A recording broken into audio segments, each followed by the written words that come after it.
Mummy. बेटी, ई खाना केकरा खातिर?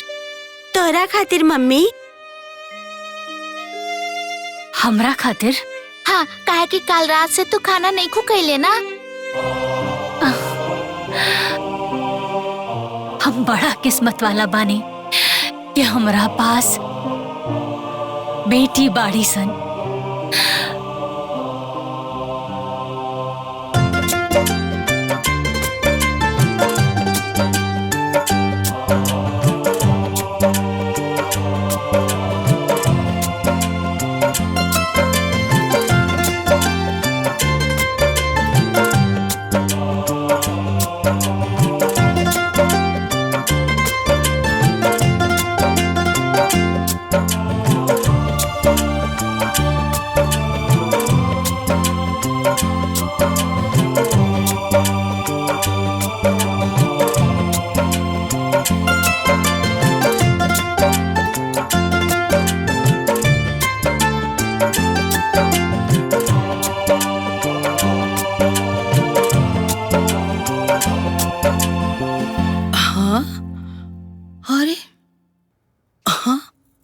अरे खाना सब कैसे बिखरल बा हो? पूरा बिखरल। बड़को, ए बड़को। जी अम्मा जी। अरे खाना सब कैसे बिखरल बा हो? पूरा बिखरल बाटे ऊपर से लेके नीचे तक। अम्मा जी हम तो सब तो पले रहनी है। तो पले रहनी है तक भूतवा सबा के उगार देलस। कहाँ ध्यान रहा था तहार? दिन भर तो मोबाइल पे लगल रहे के बा। ध्यान रही तब ना तारा पता चली।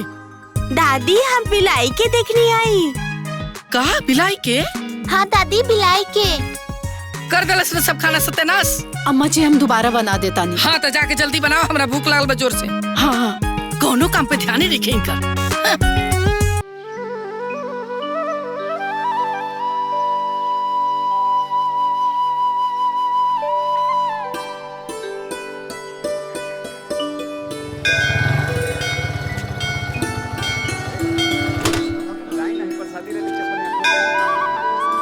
ओम नमो नारायणाय। ओम कल्याणम। जा जा बेटा, आई। चलाओ। गोड़ लागत नहीं बाबा। शुभ आशीर्वाद, शुभ आशीर्वाद। बैठ बैठी रहुआ। बताइए बाबा, ये हमार मझिला बेटा। अच्छा अच्छा। एकरा मेहरारू खातिर आइल बनी। अपन मन के इच्छा प्रकट करी देवी। देखी बाबा, हमारा बड़का बेटा के ना एगो बेटा बा। अच्छा। लेकिन हमारा मझिला बेटा के बेटा नहीं के। एकर मेहरारू पेट से बड़ी बाबा। आखिर समस्या का बा? जान जाई बाबा की इनकर पहले ही से दूगो जुड़वा बेटी बड़ी सन। तो हम चाहता नहीं कि रहुआ ऐसा आशीर्वाद दे, कुछ मतलब कि इनका बेटा हो जाए। अच्छा, रहुआ लाखन लोग के आशीर्वाद दिले बानी। लाखन लोग के बेटा भइल बा। रहुआ हमारा पतोहो के बेटा देती ताकि पंच बराबर हो जाए बाबा।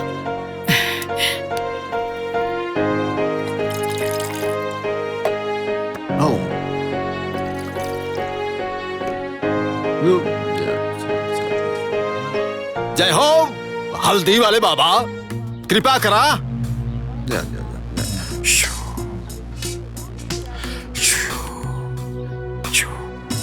ला, ई अभिमंत्रित हल्दी बा। एकरा के सिल बट्टा पे घीस के 1 हफ्ता दूध में मिला के पिला दिहल जाओ। हल्दी वाले बाबा के कृपा होई तो सब मनोकामना पूर्ण होई। जा, तोहरे बहू के बेटा होई। जय हो बाबा की। ओम। गोड़ लाग बाबा की। खुश रहा बेटा, खुश रहा। चल। कल्याण हो, कल्याण हो। जय हो हल्दी वाले बाबा की। ओम। आई, बढ़िया। रुक जाए। माई, ये का हल्दी लौंग इलायची के बारे में पढ़ल बा? काहे ना पड़ी? तोरा भी दुनियादारी का पता बा। तोरा भले बेटा के लालसा ना हुई, बाकी हमरा तो तोरा दुल्हन के देह से बेटा के लालसा बा। अरे बड़का भैया के बेटा बा नू, और छोटका के भी बियाह होखबे करी। हे लोग के बेटा से तोर वंश बढ़ी का? अरे बाकी वनियों के बेटा तो हमनिए के बेटा बानू। हाँ वो बात तो तोर सही बा, बाकी हमरा अपन तीनों बेटा के बराबर चाहिए। तो काहे न समझत बाड़ू माई। चलो अब आ गए नहीं। तीनों को ना भरल चाहिए रे। अरे बड़को दुल्हीन, बड़को ए दुल्हीन। जी अम्मा जी। अरे केने बाड़ू हो? रवा आगे नहीं अम्मा जी। बड़ा उम्मीद से गई रनिया, बस हरा दिया वाला बाबा लाज रखस। सुना, एकरा के घीस के दूध में मिला के सुबह शाम ना दुल्हनिया के पिलावे के बा। हाँ ठीक ना? हरदिया वाला बाबा कला हो कि अब की बार पक्का बेटा होई। हाँ ले जा। ठीक बा। जय हो बाबा।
जाओ तू लोग बाहर खेला। हाँ हाँ।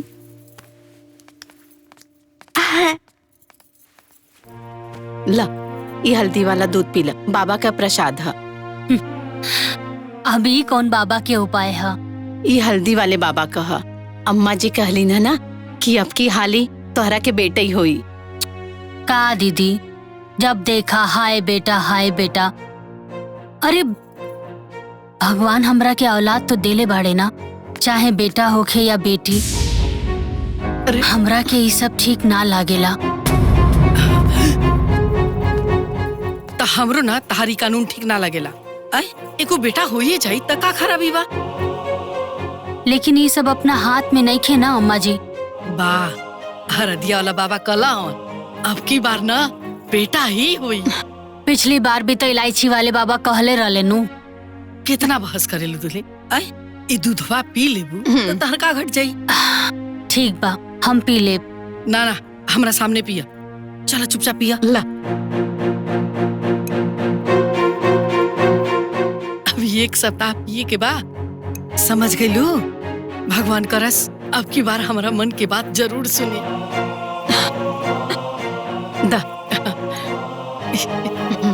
चला।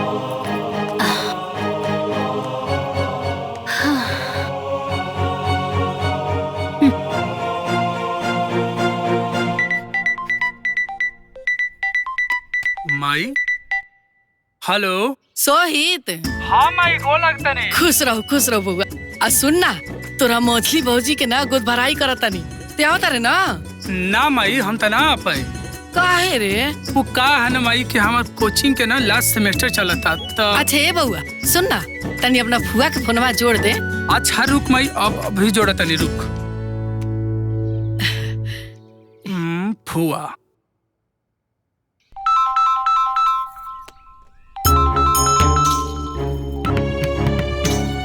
हाँ फुआ गो लगता रे। खुश रहा खुश रहा। अब फुआ उ कहा कि माई लाइन पे बिया ना तारा से बतियावल चाहतिया। तू रुका हम फोन जोड़ा तनी। प्रणाम दीदी। खुश रहा। का हाल बा हो? सब बढ़िया बा दीदी। रउआ तो जानते बानी मछली के होनहारी बाटे। हाँ बतौले रहलू। अरे उ तो बड़ा मुंह जोड़ ही हो, अब ठीक से रहे ले। हाँ ये दीदी जानता नी, हरदिया वाला बाबा कहले बाड़े कि अब की बार ना सारा लक्षण बेटा वाला दिखाई देता। भगवान करे कि बेटे होके। ए दीदी सुनी ना, काल गुदभर आई रखले बानी, रउआ ना जरूर आई। ठीक बा। अरे हम तो दौड़ल आइब हो, काहे चिंता कैले बड़ू। ठीक बा। प्रणाम दीदी। खुश रहा। अब जाता नी, ओहनियो लोग के कह दे। हाँ बाबूजी। ले जा।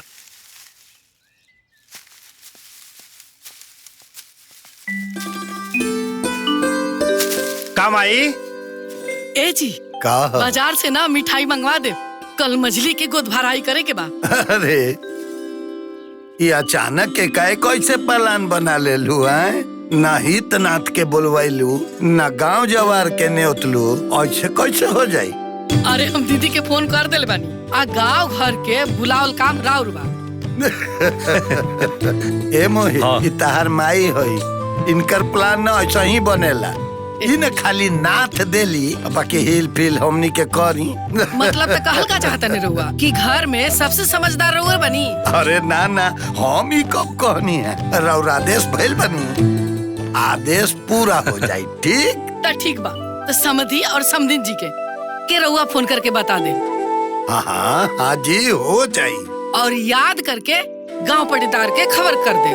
अरे हाँ हाँ, हम सब के खबर कर दे। और ही कुछ हाँ तो ठीक बा, जा भीतर के काम देख। बहुत काम पड़ल बा, रहुआ अपने जल्दी जल्दी करी। ए मोहित, ए बेटा तू ऐसे कर, अब बाजार चल जा, अब मिठाई सर सामान ले ले आवो, हेने के हम देख लेता। ठीक बा। अनु ठीक बा। अच्छा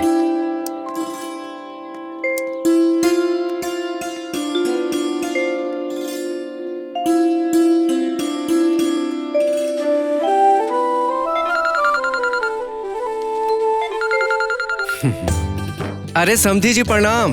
हाँ समधी जी प्रणाम। रउआ के न्योता बा भाई। अरे कौने बात के न्योता? अरे गोद भराई के न्योता बा। अच्छा अच्छा जी। और सब परिवार के लेके आई। अरे जरूर आई, वे में कहे के कौन बात बा। जी जी प्रणाम प्रणाम। प्रणाम प्रणाम। अरे उस समधी जी के फोन आइल रहा। हाँ। वो बिटिया के गोद भराई के रस्म बा, चले के बा हमने। हाँ एकदम चले के।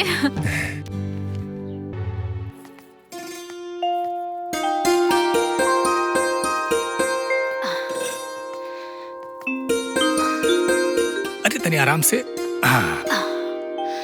मना कैले बानू डॉक्टर, चला आराम से। ए बड़को, हाँ एकर लक्षण देख के ना हमरा पूरा लागत है कि ए बार ना हरदिया वाला बाबा के कहल हो जाई। हे भगवान, भगवान करस हमरा मझलियों के ना गोद में बंस हो जाए। हो जाए अम्मा जी।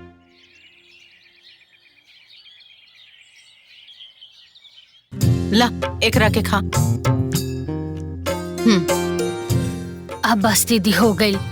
ये खत्म करके तोरा के दूध भी पिए बा।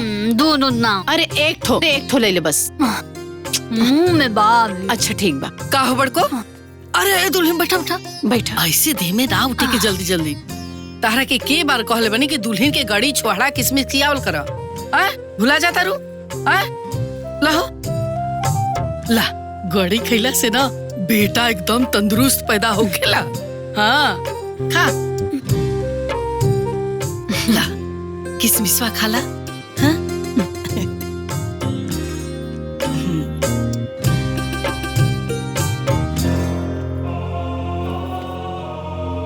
ला खाला।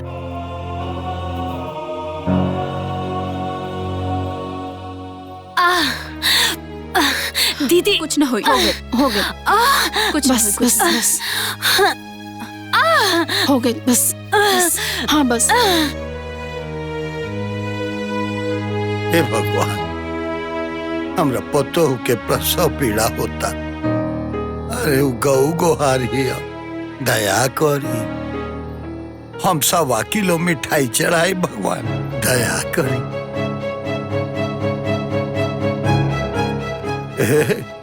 टाइम कितना हो खता? 12:30 बजे था बाबूजी। हे भगवान, बहुत ही आसरा लगैले बनी। अब की बार बेटा दे दिया। भैया भैया, ई बार हमने की छोट बहन टिंकी आवतारी। अरे बुद्धू, टिंकी ना चिंकी आवतारी। मारा भैसा थप्पड़ ना मुहे घूम जाई। अरे तू दोनों जनी विपत हमरा माथा पर कम रलुआ कि तीसर क्यों चाहिए? अरे अब की बार ना तोहनी के भाई आवत रे भाई। जासन जाके सुता सन, कचर कचर करत रहेली सन।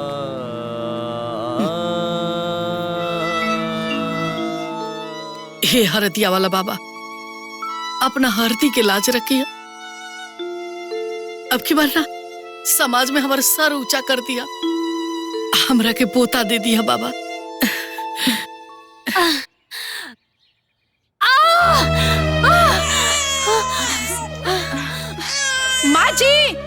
माँ जी बच्चा हो गई।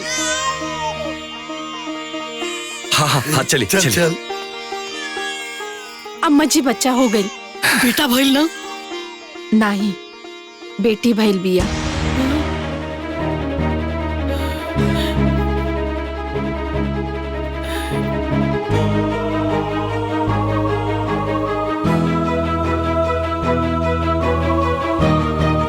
देखी बहन जी, आपके घर में लक्ष्मी आइल बनी। हिलाई मिठाई उठाई।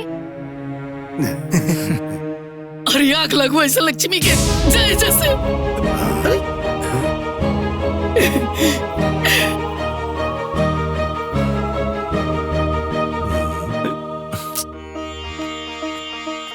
अरे जाय दे, माई तो ऐसे ही बोलेली। ई ली मिठाई खातिर। धन्यवाद। खुश रहो। हो गइल हाइयो धैले। अरे बान्हा आचक के हदे हदे हदे।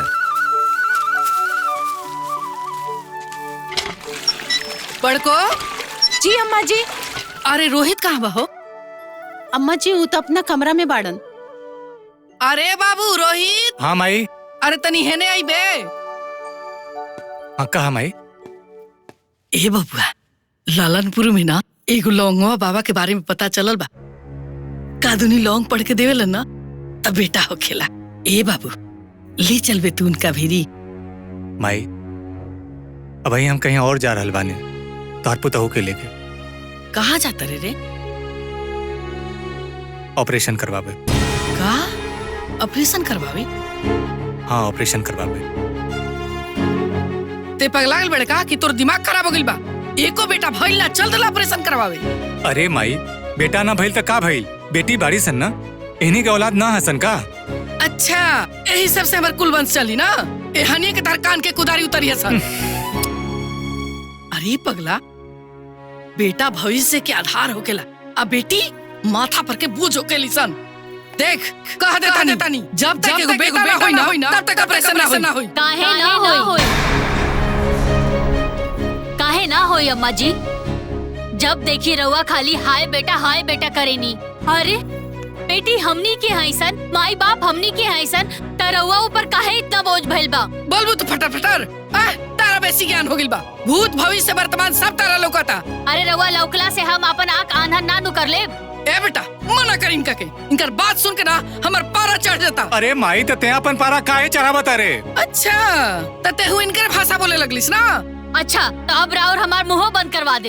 अरे तारा जैसन मुंह जोर से ना हमरा नहीं के बात करे के। कल तारा बाप के बुलावता नहीं। अरे उनका सामने फैसला होई। हाँ तो बुला ली रउआ बाबूजी के, बुला ली। चला। हे भगवान, ये का हो रहल बा हमरा घर में?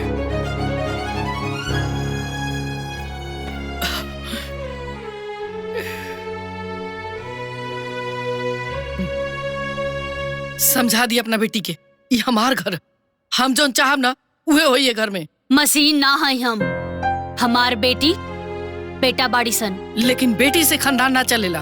तब बेटा लोग भी खानदान डुबावेला। सुन ले ना, सुन ली इनका ठुसुर ठुसुर बोलल। ए बिटिया, अरे बात बढ़ावे के ना चाही, शांति से ही समस्या के समाधान बा। हमरा के कोनो समस्या नहीं खे बाबूजी, सारा समस्या त बस माँ जी के बा। ए माई, अब अगर ये लोग आगे बच्चा नईखन पैदा करे चाह तो छोड़ना, काहे लते दबाव डालता रे? तू चुप कर, बड़ा ज्ञान देवे वाला भइल बड़ा। अरे तोरा बेटा से इनकर खूट ना चली। अच्छा चलो माई, हम तोर बात मानियो लेने, तो का भरोसा बा आगे बेटा ही होई? इहो बात सबसे मार के बुल बा। खाली उहे बात मार्केबुल नहीं खे बाबूजी, हमार इहो बात मार्केबुल बा कि बहू तो सब केहू के चाही, लेकिन बेटी केहू के ना। अरे आजकल की बेटी जमीन छोड़ के आसमान में उड़ा ताड़ी सन, लेकिन कुछ लोगन के आँख पर अभी भी चश्मा लागल बा। अरे आजकल की बेटी तो बेटा लोगन के कान काटा तरी सन। पैदा करनी हम, पालब हम, तो बाकी लोगन के काहे भारी लागता। अरे हम अपना बेटी लोग के साथ में बड़ा खुश बानी। लेकिन हम खुश रही की। अरे वो सब सुन ली, अगर ऑपरेशन हो गई ना तो हम आग लगा के अपने आप के फूकते हैं। अरे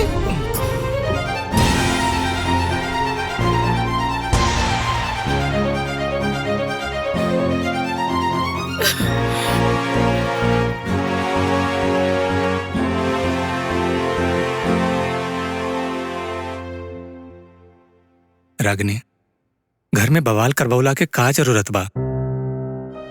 अब ये बवाल बाकी है बाका जी। अरे ससुरा से लेके नैहर तक सभे लोग जान गए बा कि हम ऑपरेशन करावे जाता नहीं। छोड़ा, अब ऑपरेशन ना करवावल जाए। हमने के समझदारी से रहल जाई तो कोनो दिक्कत ना हुई। वो सब तो ठीक बाजी, आखिर हमरा के एगो बात समझ में नहीं खियावत कि हमार बेटी लोग बाकी सब पर बोझ काहे बाड़ी सन। अरे छोड़ो ना, इतने लोगन के अनकही है।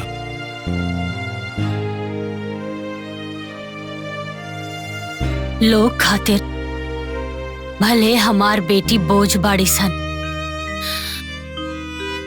बाकिर हम अपन बेटियन के मिसाल बना के दिखाई।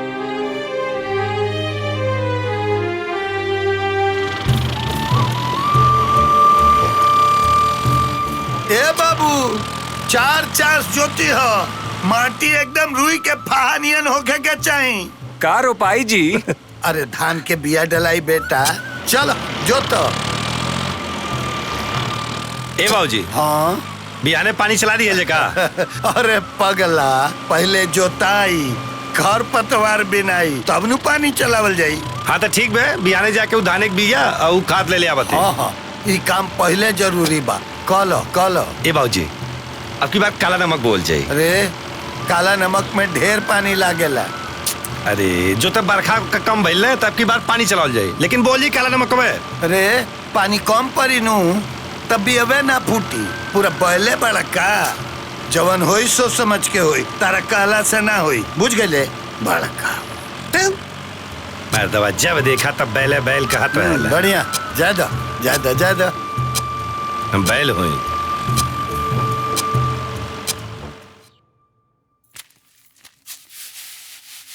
दीदी, हाँ तनी देखला बबनी सुतल बाड़ी। हाँ ठीक बा।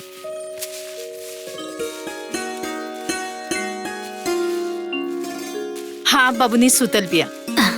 ठीक बा।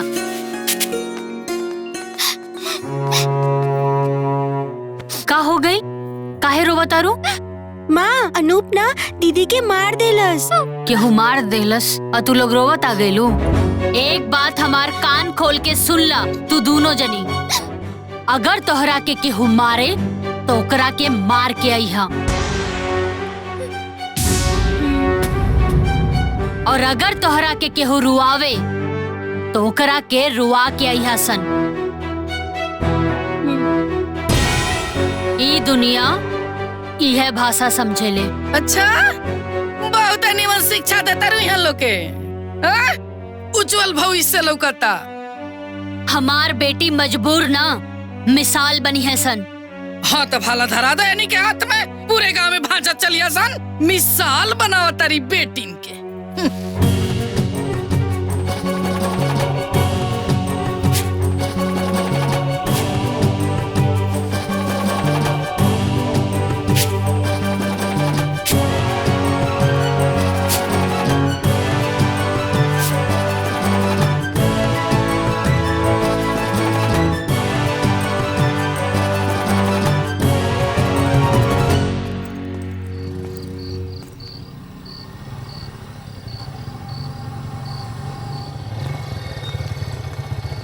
चाचा चाचा, अरे वो बाबूजी के दवाई लेवे में लेट हो गई।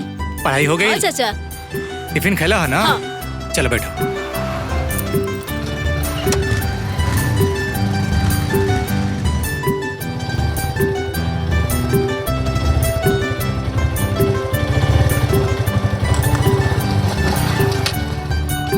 चलो उतरो।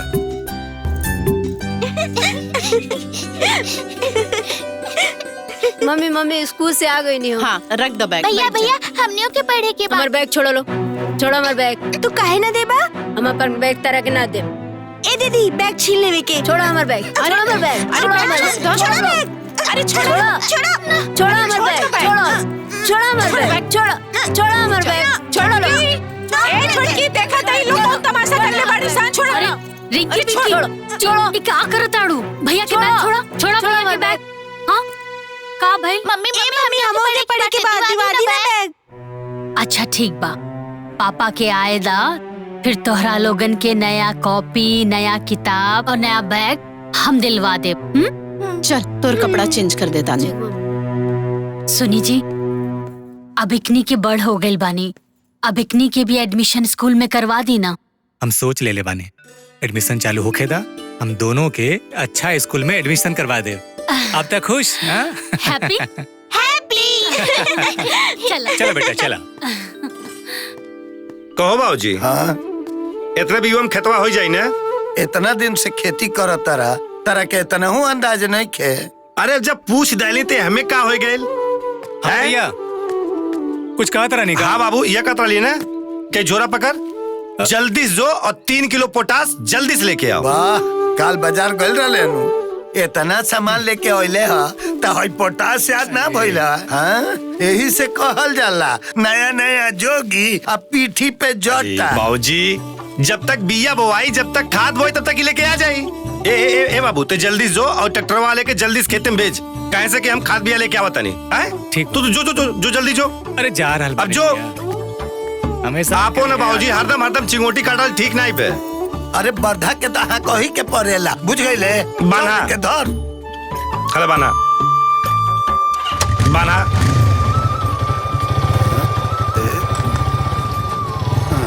चल उठावा रखा। कहो बाबूजी तो अरे भला इतना ना बुझात में कितना घाम बे, एक लोटा पानी ले ली, प्यास लागित कापी। खेतवा पे जौन पंपिंग सेट गड़ल बा कौना दिन काम आई रे?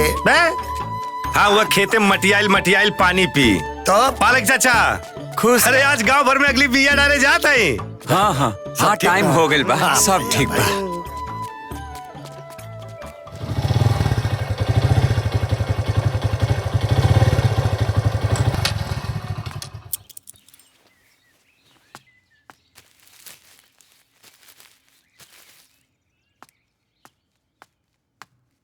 भौजी, ए भौजी कहा?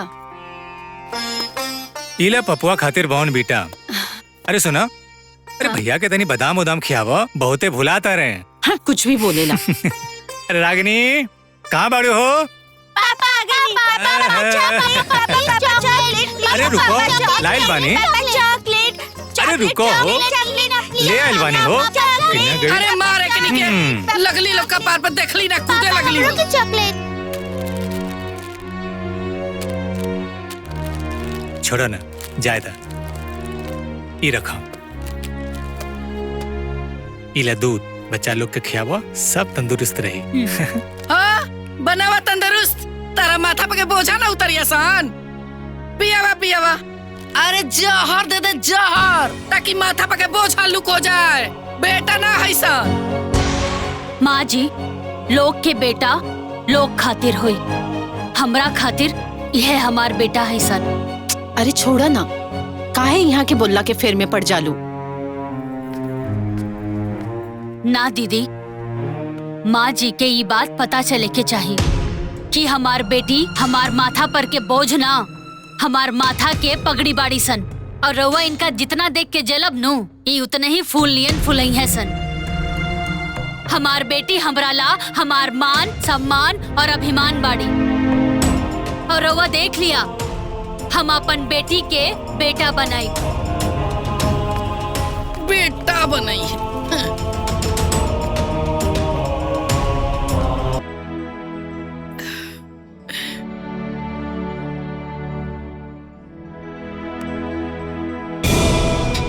मम्मी ना रोई, प्लीज मम्मी। मम्मी मत रो, मम्मी मम्मी मत रोआ, प्लीज मम्मी मत रोआ, मत रोआ ना मम्मी, प्लीज मत रोआ मम्मी।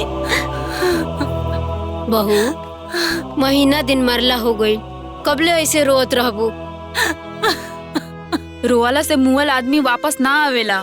अपन करेजा के मजबूत कर। 3 गो बेटी बाड़ी सन आ जिंदगी बड़ा लंबा बा। बेटा जा जाके बाहर खेला जा। छोटकी, तीनों बेटी सन के मुंह देखा और अपने आप के संभाला। उठा जा, जाके मुंह हाथ धो लो। उठा, चुप हो जा। आवा, चल उठा, संभाल के।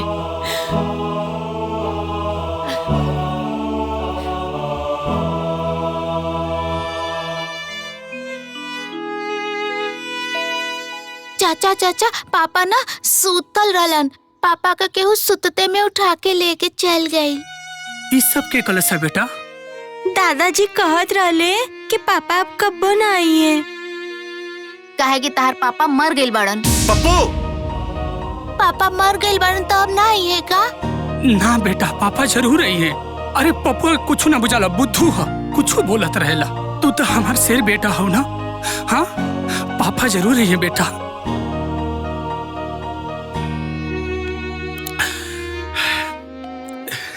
अब लड़का लोग के का पता कि मरल आदमी कबू वापस ना आवेला। ए बबुआ, यही से तई लड़का कहलन सब।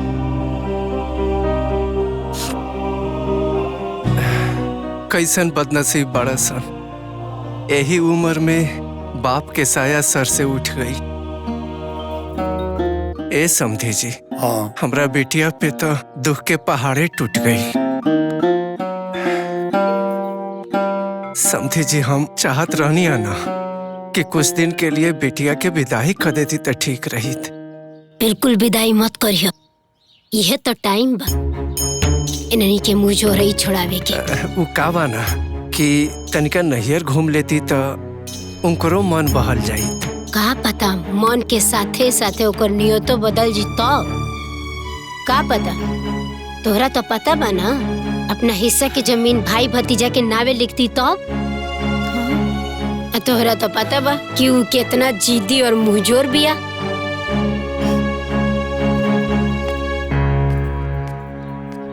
समझी जी, एमे कहे के का बा, अभी विदाई ना होई तो लोग कहे कि बेटा के जाते ही पतोह के भगा दिल। समझी जी, मलकाइन ठीक है कहतरी। अब समधिनी जी कहतरी तो हम का कहीं। का कहलू है? का कहलू? तनी फिर से कह। अरे हम ही कहल चाहतनी कि रुआ तो जानते बानी कि मछली कितना अधका पारी हिया, ओकरा मति बुद्धि के कोनो ठिकाना नहीं के। माई, ई तू कौन बात करता रे भाई? देख बेटा, दुनियादारी हमरा जादे पता, कोनो बवाल खड़ा हो ओकरा से पहले हम चाहतानी कि ओकरा के रोक दी। कैसे? हम सोहित से मछली के बियाह करवाल चाहतनी।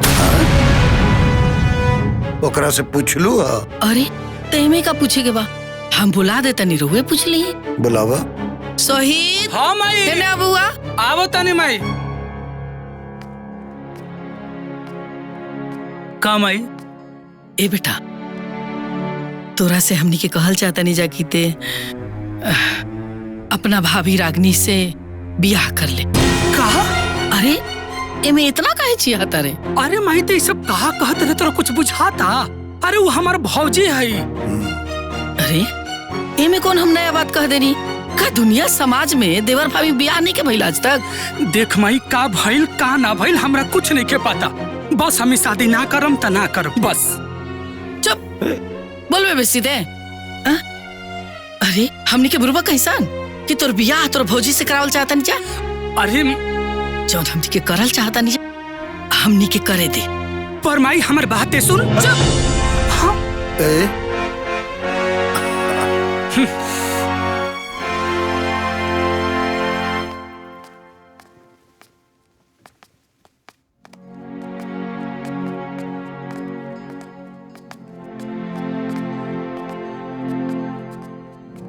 का बात बा? हमरा के काहे बुलौनी हा? दुल्हन तारा से हमनी की एगो बात कहे के बा। हाँ बोली ना माँ जी, का बात बा? देखा दुल्हन, भगवान जौन तारा साथे कैले वो एकदम गलत कैले। बाकिर ई त कर्म के लेखा हा। अब तारा सामने ई पहाड़ जैसा जीवन बा, ऊपर से 3-3 गो बेटी बाड़ी सा। सोच के मन कांप जाता। हमनी के पूरा परिवार मिल के ये फैसला ले लिया जा कि तहार बियाह सोहित से करवा देहल जा।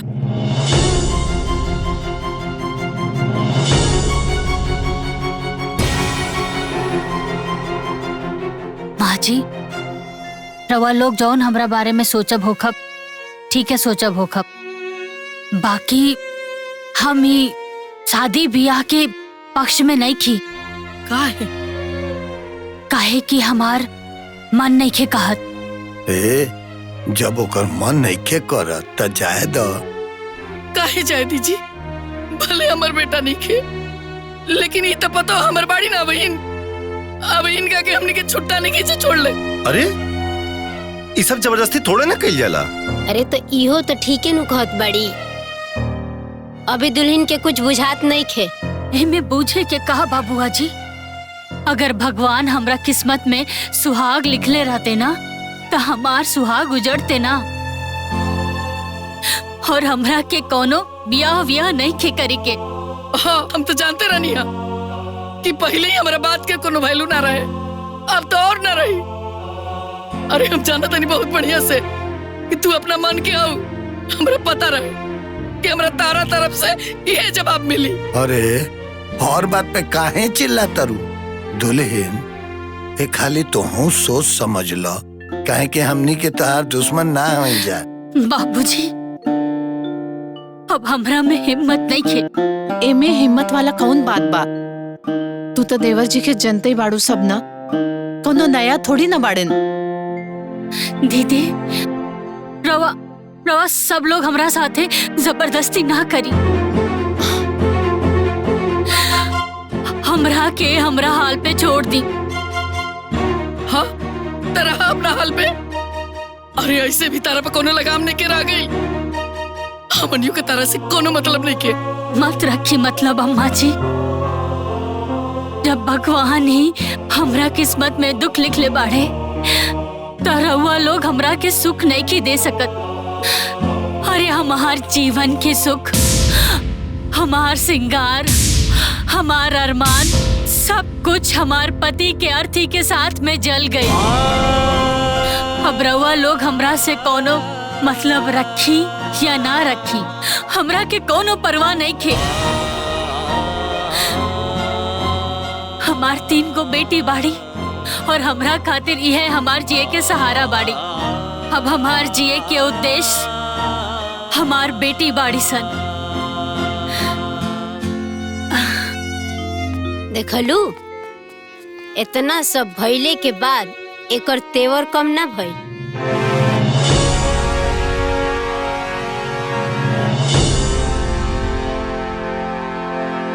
हे भगवान, यही उम्र में हमरा बेटी के ऐसन विपद दे दिले। का करबू? होई बिटिया के कोनो पूर्व जन्म के दोष। हाँ जी, उनकरा आगे के कर अख्तियार चलल बा। यहाँ लावे खातिर बिटिया के हम तक कहले रहनी, लेकिन वो लोग के भी कहनाम ठीके बा। पता ना लोग का सोची। हाँ तो ओकर जीवन ओहिजे न पार लगे वाला बा। अरे यह बात के तो चिंता बा। 3-3 को बेटी और ऊपर से पहाड़ जैसन जिंदगी। पता ना हमरा बिटिया के जिंदगी कैसे कटी।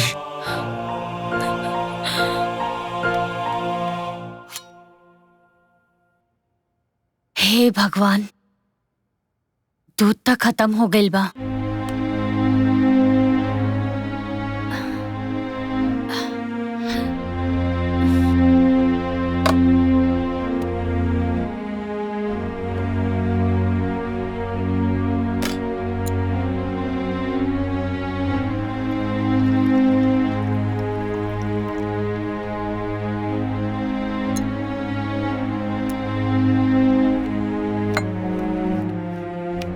बस बस इला, तू लोगन के भी भूख लागल बा। अच्छा सुना, तू लोग बबनी के दूध पियावा, हम तू लोगन खातिर खाना लेके आवत हैं। अब बबनी के ध्यान रखिया।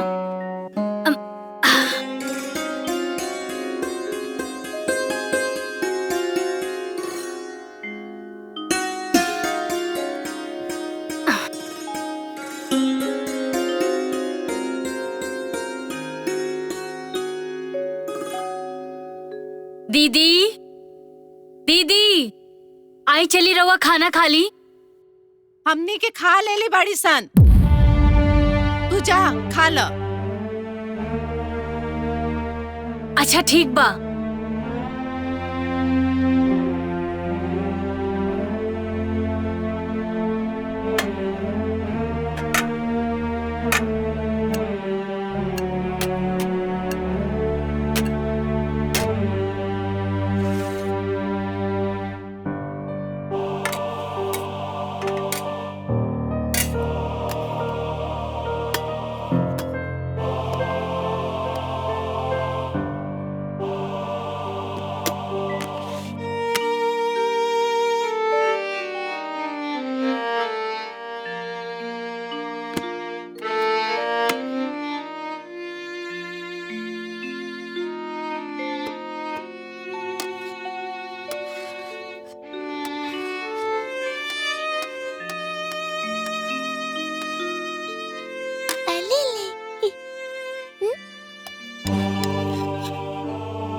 रिंकी पिंकी, हाँ मम्मी। खाना खा ला तू लोग।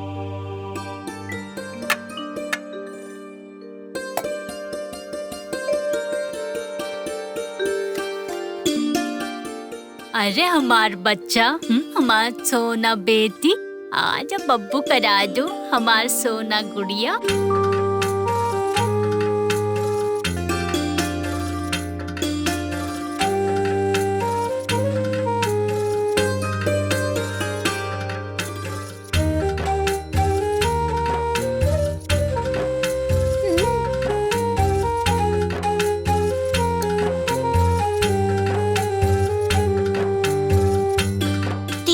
खाना तो खत्म हो गई। जा, अब मम्मी का कहिए? चला मम्मी खातिर खाना निकाल के रख दिया जाओ। मम्मी बबनी के सुता के खा लिए। चला चला मेरा गुच्चू गुच्चू।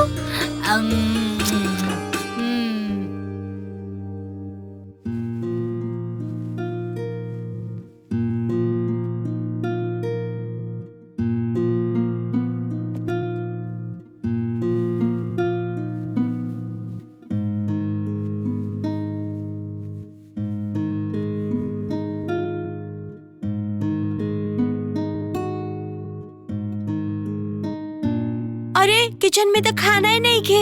अब मम्मी का खाई है? एमे का करता रुसर है? दादी मम्मी खातिर खाना निकाले आयल बानी, खाना नहीं खे का? ना नहीं खेता? तका हमार मम्मी भूखे सुती हन। कह दा अपना मम्मी से जाके कि भगवान हाथ पैर देले बड़े ना, ताके बना लेस। बाकी लोग के खातिर खाना बनल ह, तो हमरा मम्मी खातिर काहे ना बनल ह? करबे सवाल जवाब ते। बाकी सब लोग जब खाना खइला सा तो हमार मम्मी खातिर खाना काहे ना रखाइल? करबे सवाल जवाब, मरम ना मुहे घूम जाई। मम्मी ने सुटू सुटू जबान चलता है कि मम्मी के नानी बनेल बड़े। भाग ऐसे भाग भाग। कुछ होकर।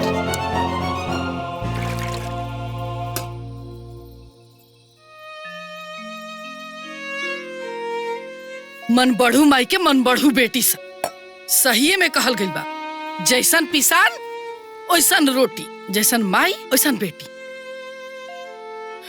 हे भगवान कल्याण करिया।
माई माई हे माई का भइले?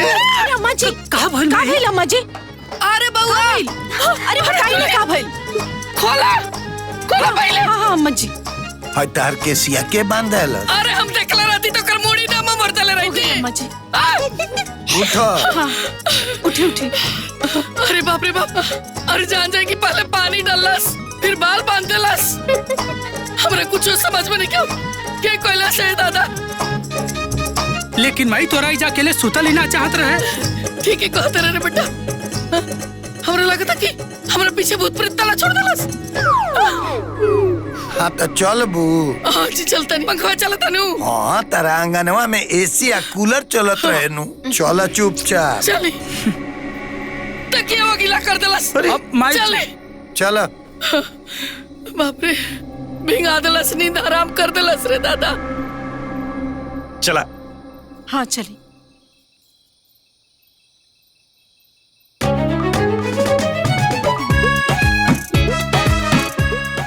बड़ा आइल रही कान पकड़े। मम्मी बेटी ई खाना केकरा खातिर? तोरा खातिर मम्मी। हमरा खातिर? हाँ, काहे कि कल रात से तू खाना नहीं खुकैले ना।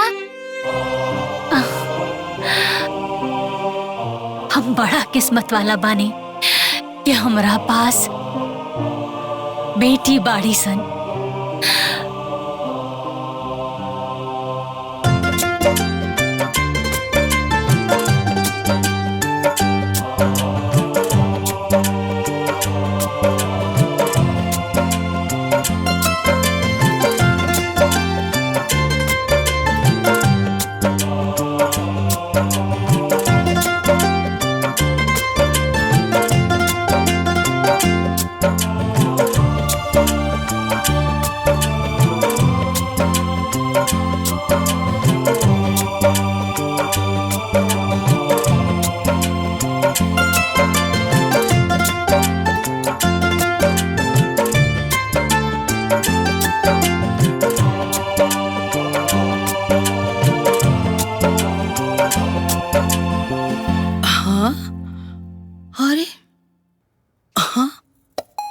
खाना सब कैसे बिखरल बा हो? पूरा बिखरल। बड़को, ए बड़को। जी अम्मा जी। अरे खाना सब कैसे बिखरल बा हो? पूरा बिखरल बाटे ऊपर से लेके नीचे तक। अम्मा जी हम तो सब तो पले रहनी है। तो पले रहनी है तक भूतवा सबा के उगार देलस। कहाँ ध्यान रहा था तहार? दिन भर तो मोबाइल पे लगल रहे के बा। ध्यान रही तब ना तारा पता चली। दादी हम बिलाई के देखनी आई। कहा बिलाई के? हाँ दादी बिलाई के। कर देलस न सब खाना सत्यानाश। अम्मा जी हम दोबारा बना देता नहीं। हाँ तो जाके जल्दी बनाओ, हमरा भूख लागल बा जोर से। हाँ हाँ। कोनो काम पे ध्यान ही रखे इनका।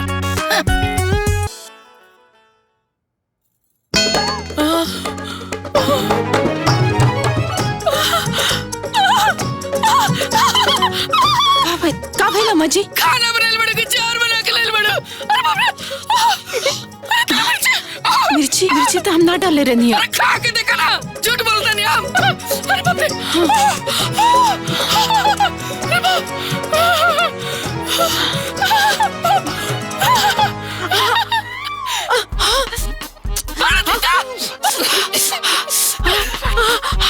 अरे जल्दी पानी लेके आओ।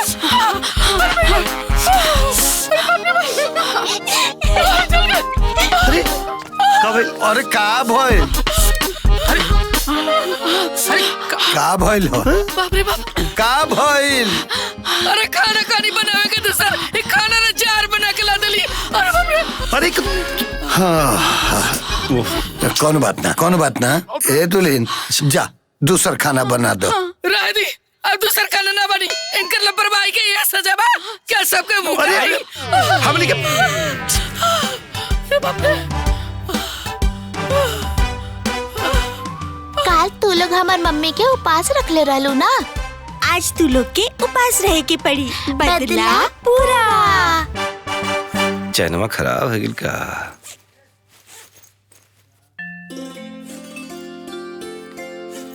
कहो टिफिनिया नहीं देलू का हो? काहे चिल्लात बानी? आवत आनी जी। अरे गजब का लापरवाही बे यार, एकदम। अब का बताई। इली अमान लगा लेक चल जाती तब। ऐसे कैसे लेके चल जाती? ऐसे कैसी लेक चल जाती? कापी किताब रख ले बानी। हाँ सब ले बनी। चल बेटा आओ। भैया जी का हो? ओ पिंकी के पापा पप्पू वाले स्कूलिया में दोनों के एडमिशन करावे खातिर कहले रहलन। अब तो एडमिशन शुरू भी हो गइल बा, रउआ करवा दी ना। हाँ काहे? गांव में सरकारी स्कूल नहीं है का? काहे? हमार बेटी वहाँ काहे पढ़िया सन? अरे बेटा ना है लोग कि बड़का स्कूल में जइहा लोग पढ़े। अब माँ जी हमरा खातिर हमार बेटी ही बेटा बाड़ी सन। अरे जीवन भर चूल्हे फूके के बाद पढ़ लिख के क्या करिए सन? मुंह से बोल बोल के ना बड़का आदमी नहीं को बना सकत तू।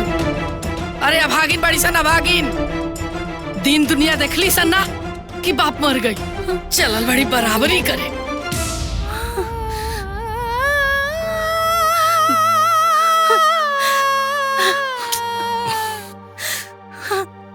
चल बेटा, दिमाग का तेज तुम।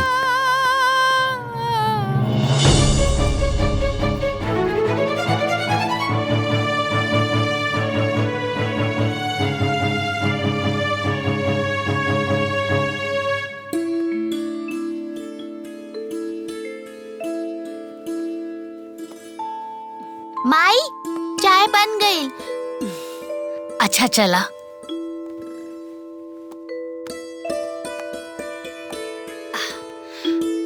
चला लोग। ना मैं ठीक अम्मा जी चाय दी। लव पीऊ पीऊ।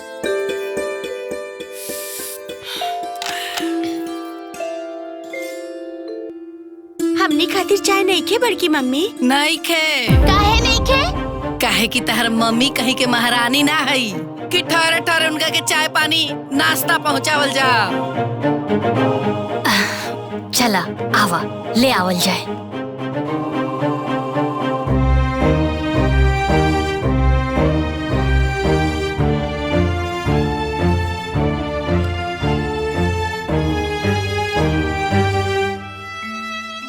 का भइल मम्मी?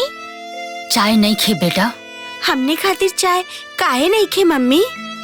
काहे कि ई घर के लोगन के ऊपर अब हम और हमार बेटी बोझ हो गइल बानी सन।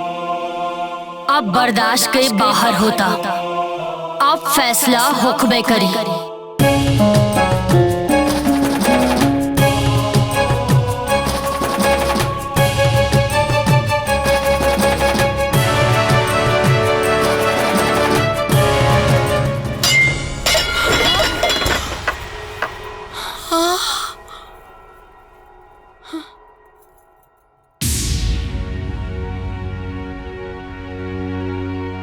आखिरी घर में हमरा साथे सौतेला व्यवहार काहे होता? ई सब देखत देखत उबिया गेल बानी हम। आखिर हमरा साथे ऐसा काहे होता? का हो? काहे हल्ला होता? काहे कि हमर बेटा के मुआला के बाद ई पे लगाम हो गइल बाड़ी, अपना मन का हो गइल बाड़ी, कोनो रोक हक नहीं के इनका पे। अम्मा जी रवा तो सास है ना, और सास तो माई बराबर हो खेली। अरे ई घर में हमरा साथे कैसन कैसन व्यवहार होता रवा के लौकता ना। अरे अभी सब शांति से तभी बात हो सकेला ना। अरे अब कितना शांति रखी भैया, और अब कितना बर्दाश्त करी। अरे हमार शांति से बात करे के क्षमता अब खत्म हो गई बा। अरे हमार बेटी जब खाना खाए जाता रिसान तो खाना खत्म हो जाला, चाय पिए जाता रिसान तो चाय खत्म हो जाला। अरे हम कहा तानी कि हम स्कूल में नाम लिखावे खातिर काका देनी, तो ऐसा लागता कि हम दुश्मन हो गई नी। का हमार पति घर के कुछ न रहले, का हम ही घर के पतो ना हई। अरे पतो बन के उतरा रह तू ना, तो तू हमारे सास बनने की कोशिश ना कर तू। रउआ खातिर तो हम हमेशा से गलत ही रहनी। रउआ एक काम काहे नहीं करत, ला के जहर दे दी हमरा के। अरे का हमार और हमारी तीनों बेटिन के ई घर पे कोनो अधिकार नहीं के। ए छुटकी जाए दे, चिल्लो मत। हमरा के आज चिल्लाए पर रउआ लोग मजबूर कैले बानी। अरे पागल ना हई हम, हमरा के सब समझ में आवता। अगर हम और हमार बेटी रउआ लोगन पे बोझ बानी ना, ता कर दी हमनी के अलग, दे दी हमनी के हमार हिस्सा। अरे बाप रे बाप, हाय देखता नीचे हिस्सा मांगा दिया।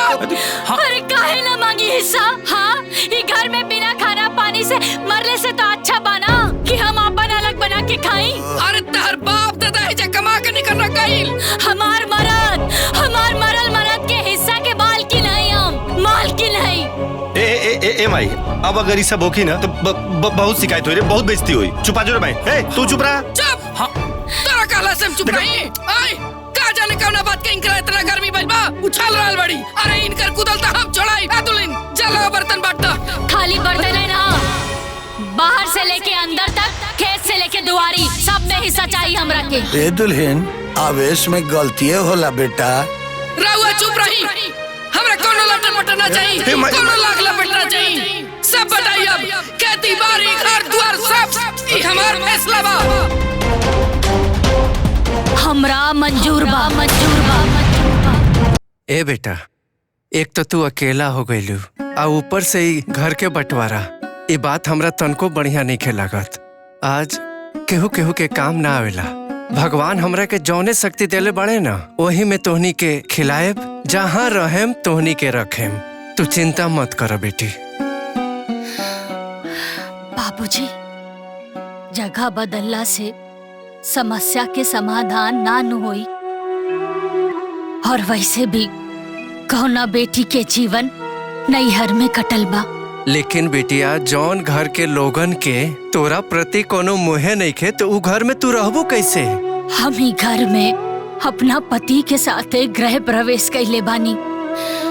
अब के हो हमार होखे या ना होखे, बाकी बाबूजी, बाकी ई घर था हमार बा। लेकिन बेटिया, ये तू अकेले लड़ाई लड़बू कैसे? बाबूजी, राउर बेटी ना बड़ा हिम्मती बिया। जौना मान और अभिमान के साथ में रवा हमरा के विदा कैले रहनी ना, उहे मान और अभिमान के साथ में हम ही घर में रहब। और रहल बात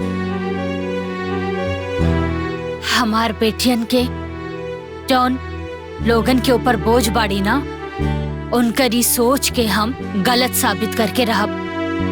बाकी तू लोग चिंता मत करिया, और माई से कहिया कि भगवान हमरा के जैसे रखी हैं हम वैसे रहब, कबो कोनो शिकायत के मौका ना दे। भगवान तुहर अच्छा करस बिटिया, और ई लड़े के शक्ति देस। चलो बेटी, खुश रहा।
बताओ, बेचारी के मर्द के मरते ही बेचारी के घर वालन अलग कर दिहले। काले हमार मेहरारू कहत रहे के पतोहिया के भर पेट खाना न देताड़ी से का करताड़ी सही से। बतावा, एक तो अलग का देहले सन, हाँ। ऊपर से तीन गो बेटी। बेचारी कैसे जियत पिया। हाँ, भगवान ही मालिक बाड़े। चला अपन काम करी भैया। चलो। चलो।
मम्मी, ई रोवता।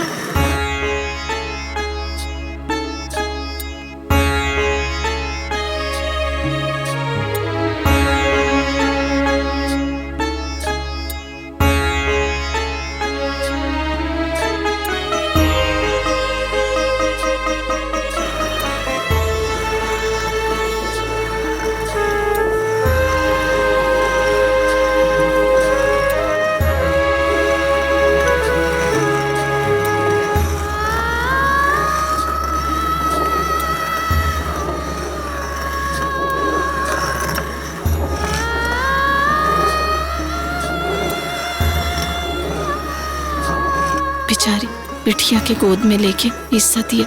इस सब ना सासू माई की वजह से। दादी के देखा जायदा। बहुत गर्मी भाई लोग के सब उतर जाए। देखिए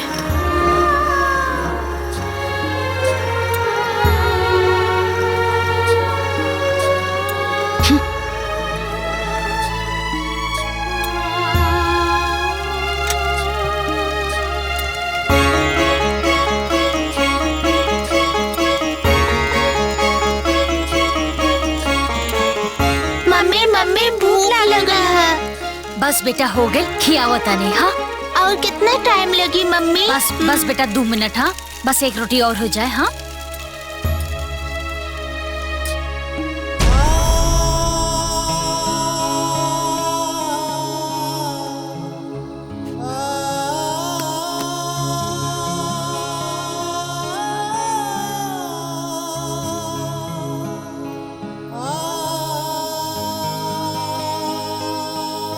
कुछ और चाहिए?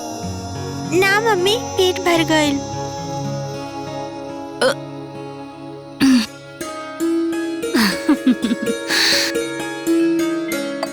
मम्मी सब्जी बहुत तीत रहे। तीत रहे सब्जी? रुका।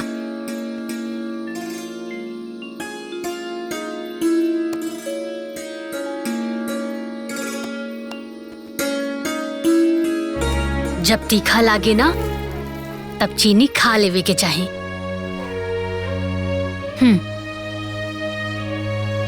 मम्मी चीनी खैला से तिताई कम हो जाला का? हाँ बेटा। मम्मी अब तू खा ले खाना। हाँ बेटा हमहू खा ले। हाँ जाके थाली ले जाके वही जा रख दा।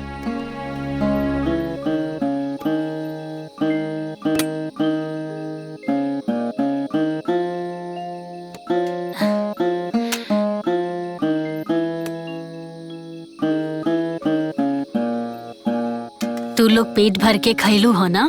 हाँ हाँ।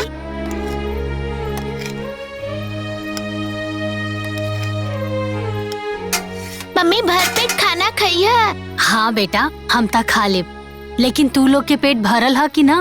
हाँ हाँ।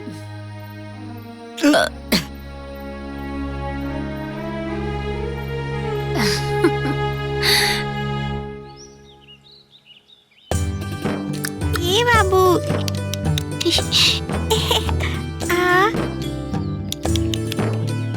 एक गुलिया चाहिए, गुलिया चाहिए। रिंकी पिंकी। हाँ मम्मी। कहा मम्मी? बेटा हम काम खोजे खातिर बाहर जा रहल बानी, तू लोग घर में आराम से रहिया। हाँ ठीक बा मम्मी। और सुना, हम में रोटी और सब्जी रख देले बानी, समय से खा लिया लोग। ठीक बा मम्मी। और घर से बाहर मत जइहा। ठीक बा मम्मी। हम जल्दी आ जाए। हाँ मम्मी मिठाई ले आईबू का?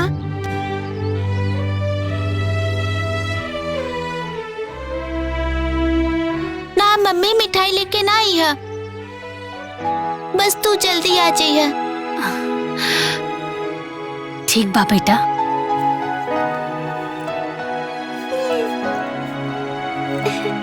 ये पकड़ा बेटा।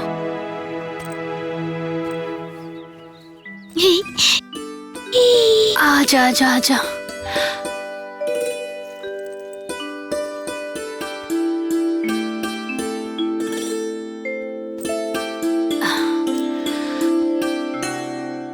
तू दोनों जने आराम से रहिया, हम जल्दी आ जाए।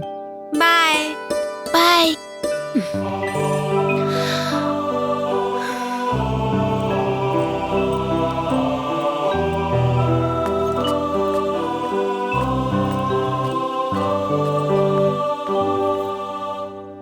ये होला जब अपने पे पड़ेला ना, तबे इंसान के घर से बाहर निकले पड़ेला। सही कहत बाड़ू दीदी, मजबूरी कुछ भी करावेला। कुछ भी कहा, एकर घर वाला बड़ा निर्दयी बाड़ा सन। सही कहा तू दीदी, ऐसा ना हो तो बेटा के मरते पतों के साथ ऐसा दुर्गति करतन, ना जाने कैसे पोसाए दूठे बच्चा। बेचारी के दुर्गति है। कैसे जीवन बीती। चला अच्छा हम जाते। चला हम चलत। चला।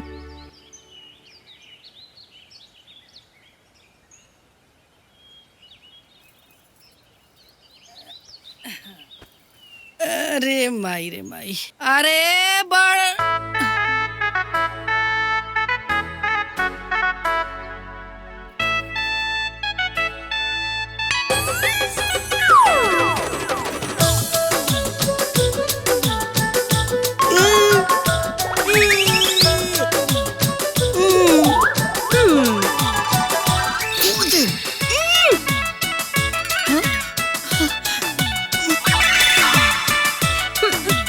अरे सुसंजी घुसकुंडी बतावा है तू ना भर बितनी के हमरा गिलास देखो तेरे लोग मार के लोला थूर दे। अब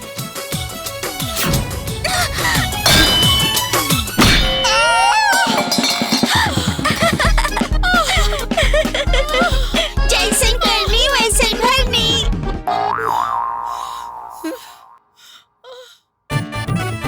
अरे बड़को। जी अम्मा जी। अरे तेरी बर्फ वाले ही हो जी, लेके आओ तानी।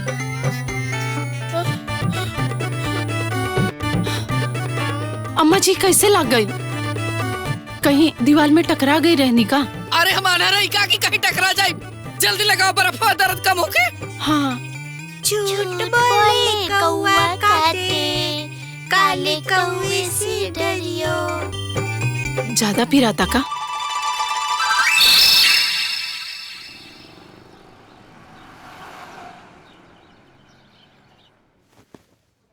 जी नमस्ते। सर एगो लेडी ऑयल भी है, ओकरा के कुछ काम चाहिए। भेज दीजिए अंदर। ठीक बा सर।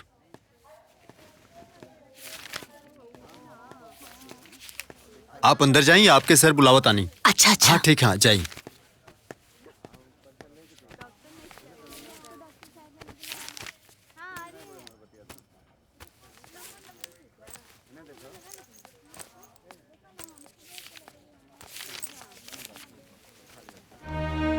सर अंदर आ जाइए। आइए,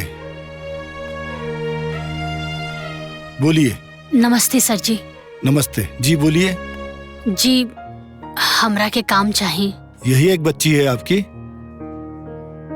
ना सर जी, इनकरा से भी दुगो बड़ बाड़ी सन। अच्छा, आप कितनी पढ़ी लिखी हो? सर जी हम 10वीं पास बनी। देखिए, हमारे यहाँ नर्स की तो कोई जगह नहीं है, क्लीनिंग स्टाफ की रिक्वायरमेंट है। सर जी हमरा के तो बस काम चाहिए, रवा बस हमरा के काम दे दी। आप एक लेटर लिखकर आधार कार्ड जमा करवा दीजिए और नौकरी ज्वाइन कर लीजिए। बहुत बहुत धन्यवाद सर जी, बहुत बहुत धन्यवाद। ठीक है, आप जा सकती हो।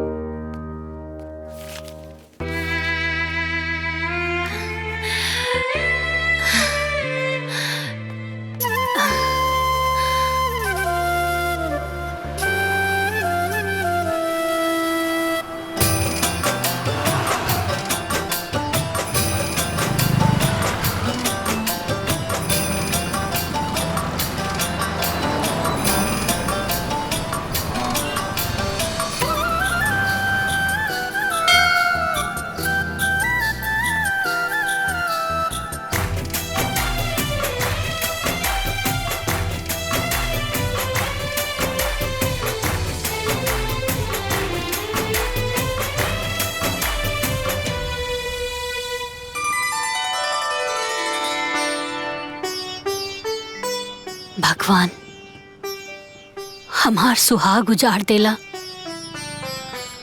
हमार घर के लोगन के अलग कर देला। हमार 3 गो बेटी बाड़ी सन। अब ई दुनिया में रौरे सहारा बानी।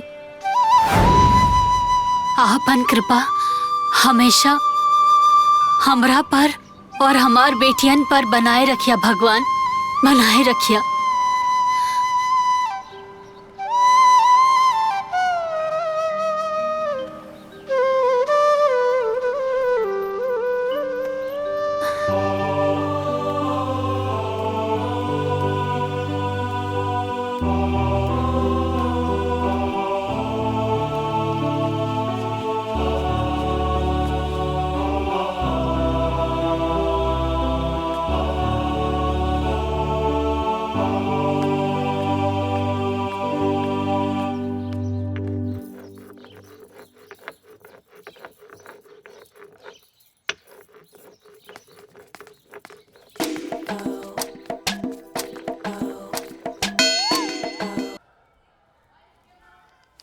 ओके, thank you ma'am. Thank you.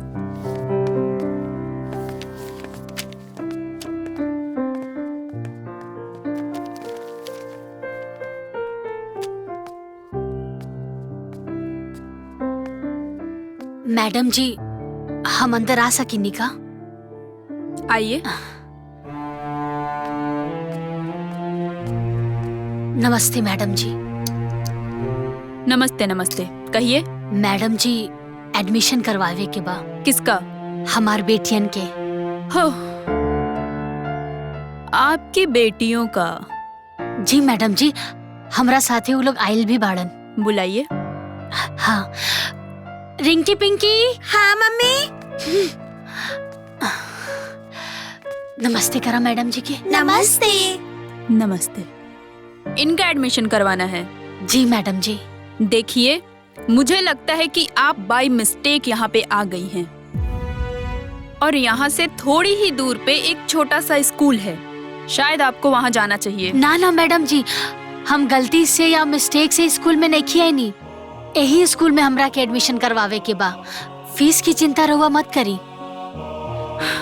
देखिए, आप समझ नहीं रही हैं। यहाँ फीस की कोई बात नहीं है, बट यहाँ पे जितने भी बच्चे पढ़ते हैं उन लोगों का एक स्टैंडर्ड होता है। उनका इंटरव्यू किया जाता है, और इतना ही नहीं, उनके माँ बाप का भी इंटरव्यू लिया जाता है। उसके बाद कहीं जाके यहाँ पे उनका एडमिशन होता है। मैडम जी, माँ बाप के पढ़े के बा या बच्चा लोगन के?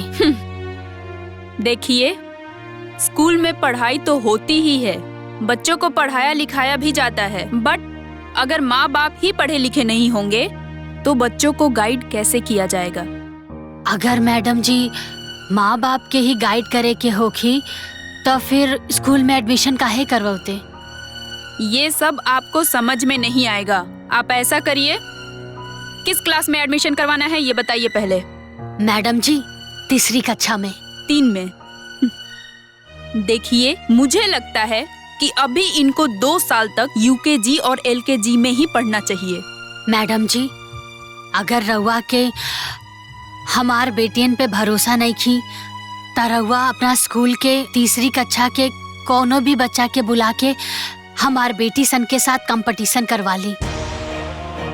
अगर हमार बेटी गलत जवाब देली तो रउआ हमरा के मार के ऐजा से भगा दे। लेकिन अगर हमार बेटी सही जवाब देली तो रउआ अपना स्कूल में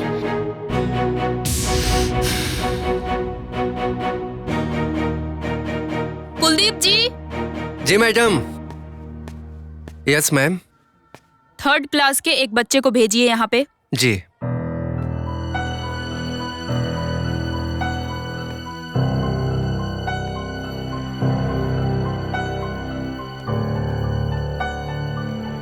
इन लोगों से कुछ क्वेश्चन पूछो। What is the odd number?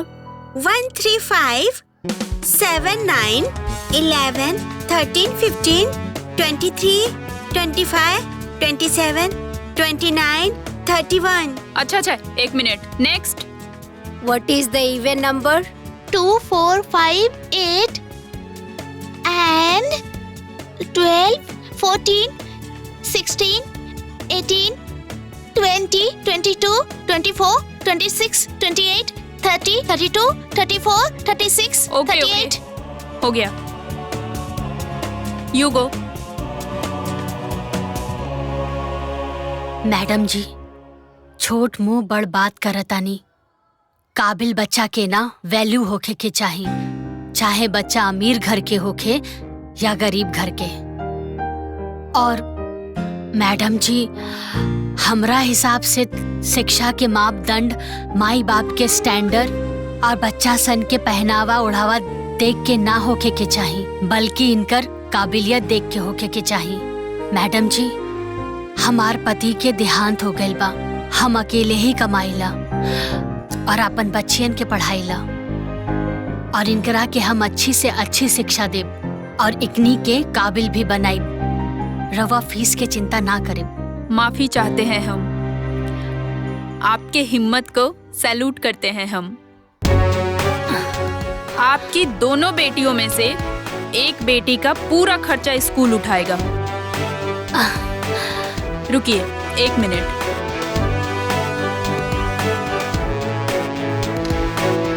ये लीजिए, अपने दोनों बेटियों का एडमिशन करवा लीजिए।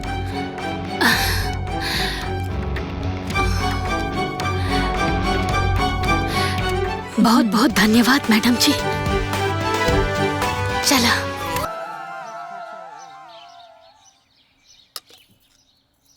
मम्मी, रोटी में तो घी लागल बा, तो दाल में का है?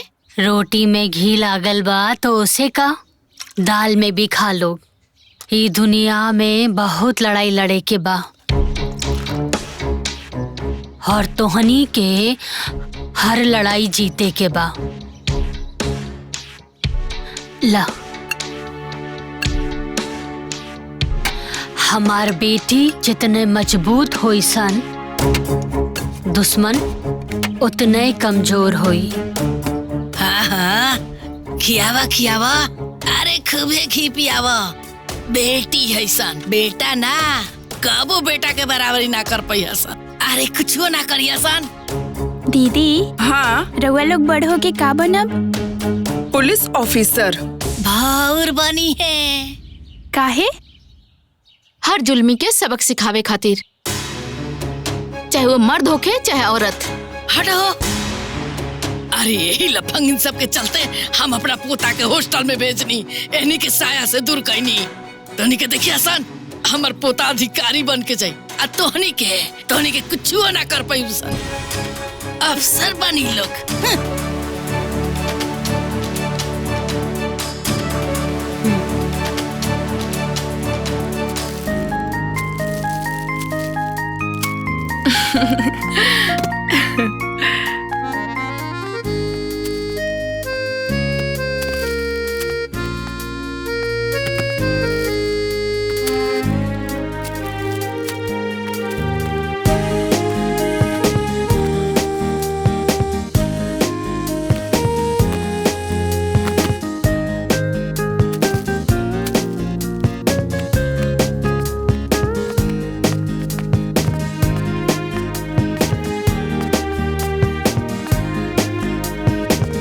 मछली।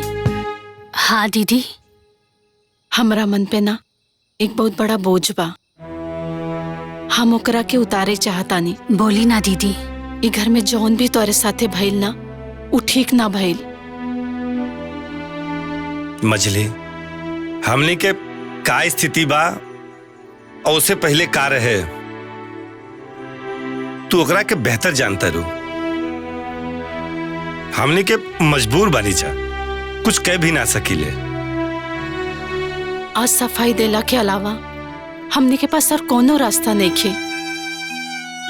तू हमने के गलत मत समझिया।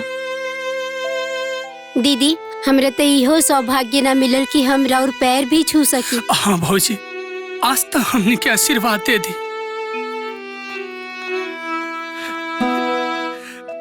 खुश रहा लोगिन। भगवान आज तो हर दुख दूर कर दिए। भले हमनी के दूर रहनी सन, बाकी देख के हमेशा मन खुश होला।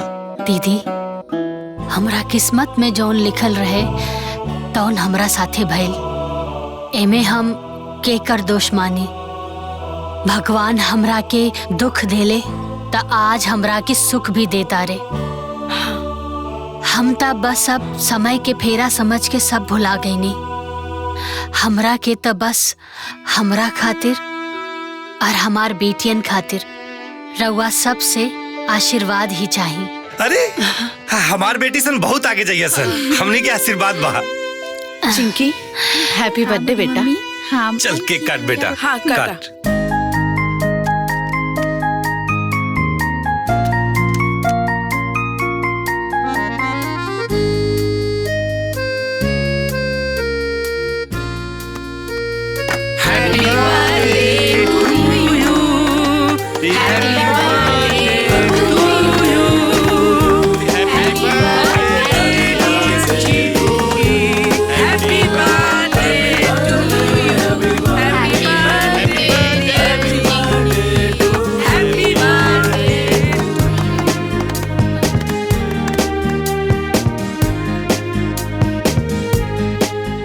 कान में उंगली डाल के का बैठल बड़ू? ए बूढ़ो, ई कान में उंगली डाल के काहे बैठल बड़ू? के हाली खाना मंगनी हनु, खाना ना ले आईबू? हाँ मंगना में चाहिए ना करब। अरे वो करम चली, बेटी सबके जन्मदिन फनमदिन मनावतिया, मनाओ। अरे तो ओकरा से तहरा का समस्या बा? बहुते बड़का समस्या बा। रहुआ ने की जनत उ जन्मदिन करमचली मनावतिया ना, जोर जोर से गाना बजावतिया ताकि हम सुनी अपन खून चलाई। अरे रहुआ ने की जनत उ तो अक्ल के अंधीन भरले बिया। ओकर बेटिया ओकरो नानी बाड़ी सन, ओनी के ऐठल छोड़ाई बम। अरे तू कब ले उ लोग के देख के धधकत रहबू? उ लोग के जितना बुरा तू सोचत बाड़ू ना, उ लोग के उतना अच्छा होता। ऐसा ना हो सकेला, ई मन मोटाव सब भुला जाओ। देखी रुआ जादे होने के पक्ष मत ली। अरे पक्ष मतलब का उ घर के ना ही और हैं बताव। अरे राउर बड़का भूल बटे, वही एक नंबर के हराट बिया। अरे रुआ देख ले, ओकरा के सबक सिखा के रखब, सारा चर्बी उतार के रखब, देख ले रहुआ। दादाजी हाँ? केक ली ना। हाँ बेटा। ए दादी रवो ली ना। तेरा केक में आग लगे, भाग यहाँ से।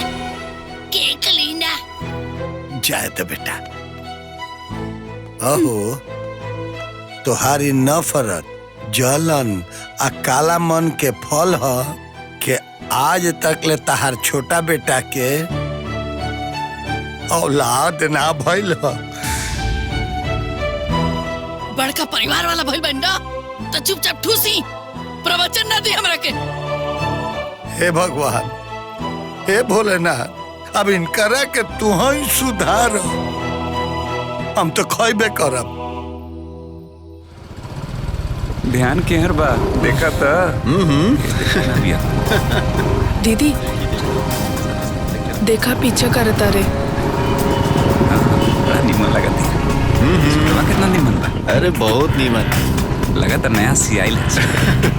देख देख देख देख ताकत दिया ताकि कहना है ना। लेन मिला था ना।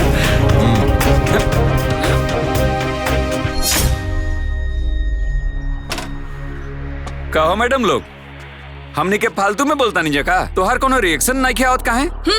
फालतू गिरी के फालतू लोग रिएक्शन देला और हमने के फालतू ना है। ओहो, मतलब हमनी फालतू है का सन? एहू में कोनो शक बका? ए ज्यादा बेसी बोला मत। गनीमत बा अभी बतियावा तानी, हमने के लतियावे में देरी न लगेगा। अच्छा हमरा के लतियबू।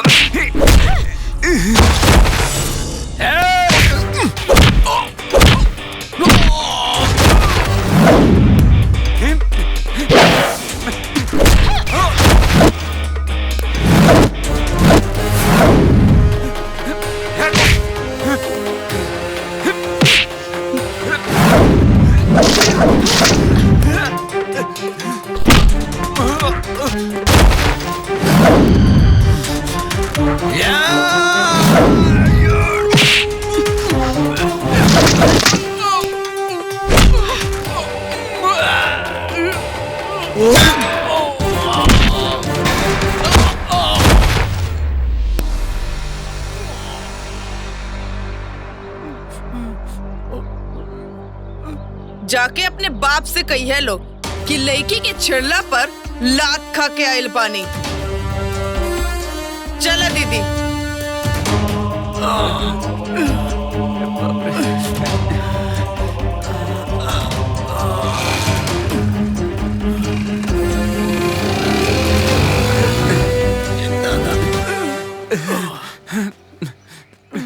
बड़ा मरलिस रे।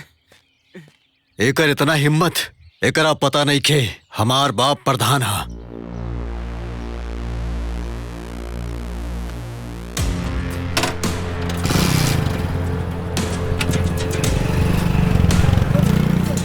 ओकर इतना हिम्मत, एगो लड़की होके हमरे लड़का पर हाथ उठौला सी। ए चला देख ली हल जाई। ओकर इतना हिम्मत हो गइल बा, वो एगो लड़की होके हमरे लड़का का मरला सी। ए कुल के यहाँ ना रह दे, जाके ओकनी के घर से निकाल, ना तो ओकरा के छोड़ब ना। ए पिंकिया कमाई, पिंकिया कमाई बाहर निकला।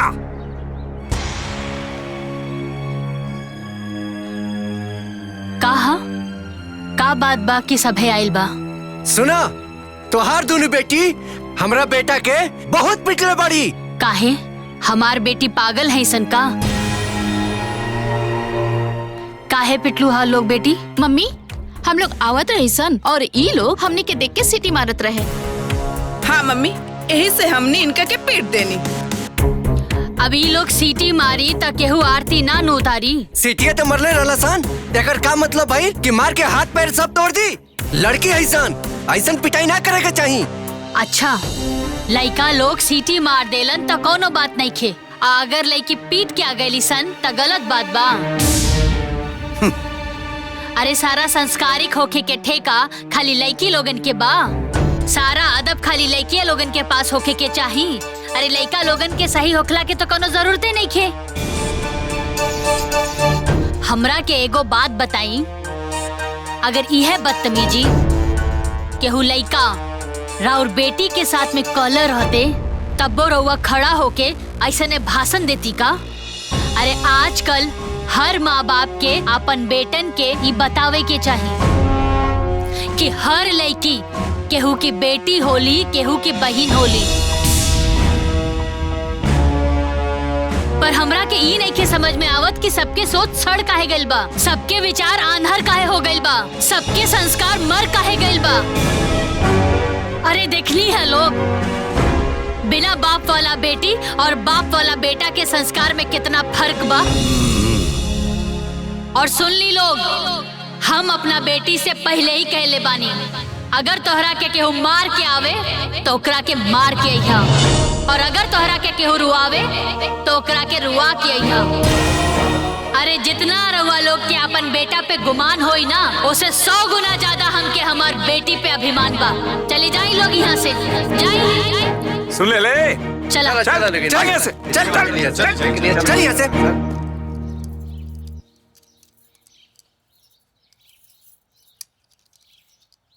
अम्मा जी बहुत साल बाद ना ई घर में किलकारी गूंजई वाला बा।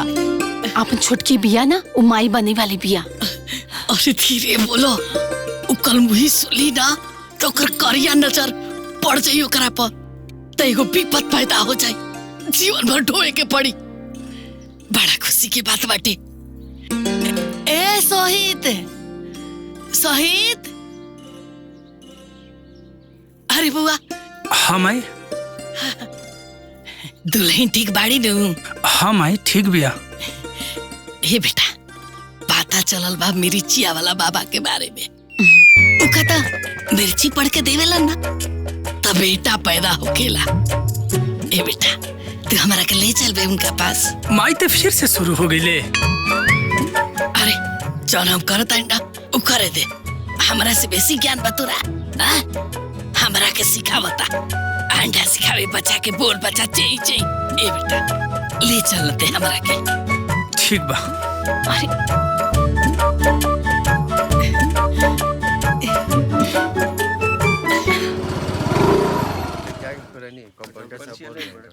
चल चल चल।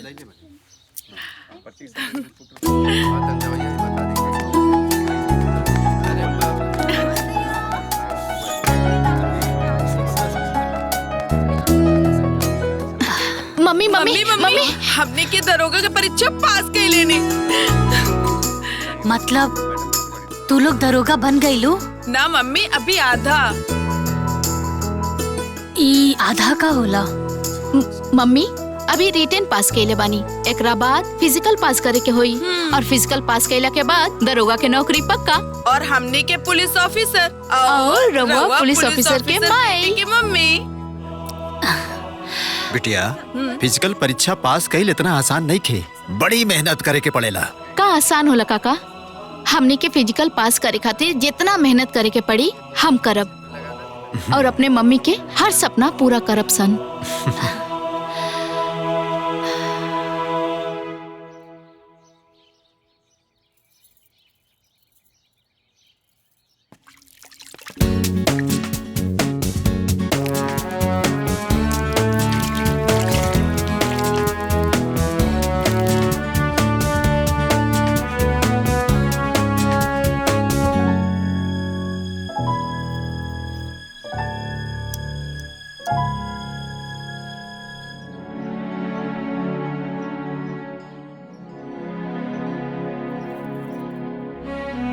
हे भगवान, अब यह दिन देखे के बाकी रह गए रे हमरा के।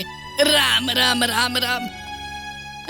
मन बढ़ू माई के मन बढ़ू बेटी, डुबा दलो खानदान के नाम। रिंकी पिंकी, दुश्मन के चेहरा पर कालिक पोते के बाद तू लोग आगे बढ़ा, हम तोहनी के साथे बानी। दौड़ा लोग।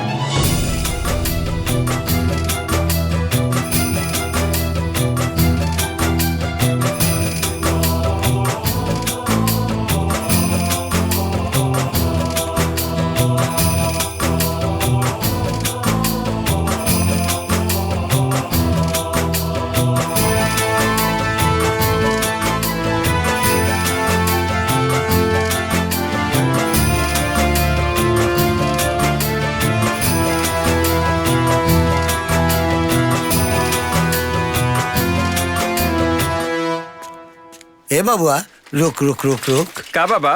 ए बबुआ इ तू लो रोज रोज दौड़े ला ऊ काहे बबुआ? ऊ दरोगा के भर्ती खातिर फिटनेस के तैयारी करता नहीं हमनी के। अच्छा अच्छा ठीक बा ठीक बा बाबा। खुश रह, तैयारी कर, खुश रह।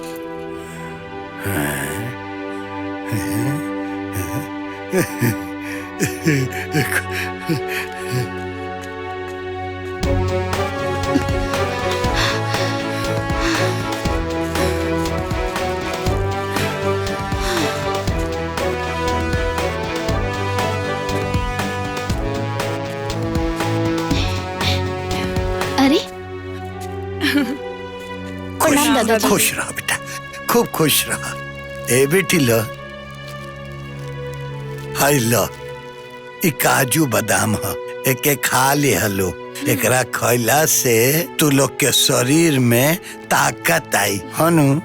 इहे देवे आयल रहनी बिटिया लो। दादाजी हाँ ये सब तो घरों दे सकत रही ना? अरे ना ना बेटी, घरे ना।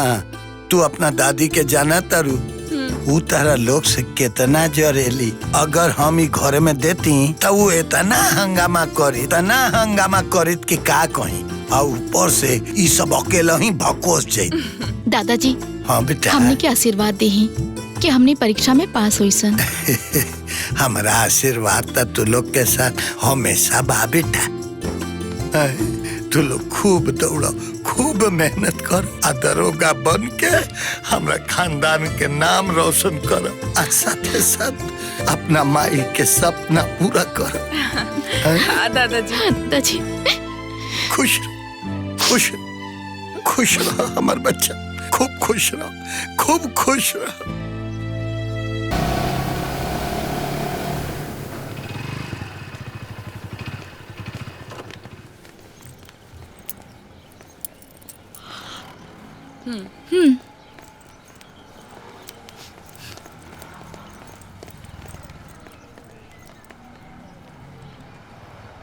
आज हमने के दरोगा के फिजिकल बा, हमने के आशीर्वाद दी मम्मी।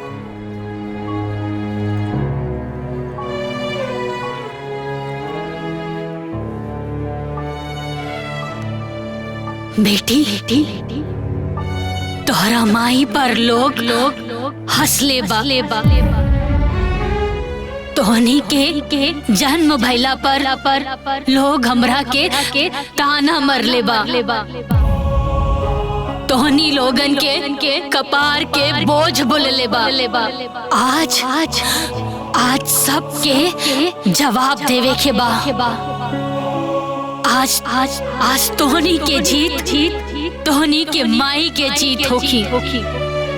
तोहार माई के जैसन लाखों ऊ औरतन के जीत होखी जे अपन पति के बिना अपन बेटी खातिर लड़ाई लड़तारी सन। ऊ लइकिन के जीत होखी जे कोनो सपना देखले हुई हैं। जा बेटी जीत के आई। हाँ माई, हमने जीत के आई।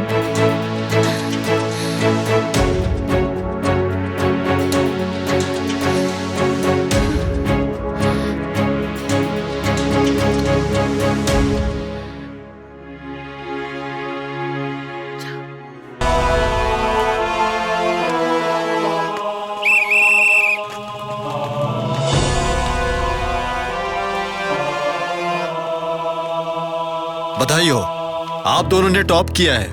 अब आप दोनों बन गई हैं वर्दी के हकदार और मिल गई है पुलिस सब इंस्पेक्टर की नौकरी। थैंक यू सर। जय हिंद।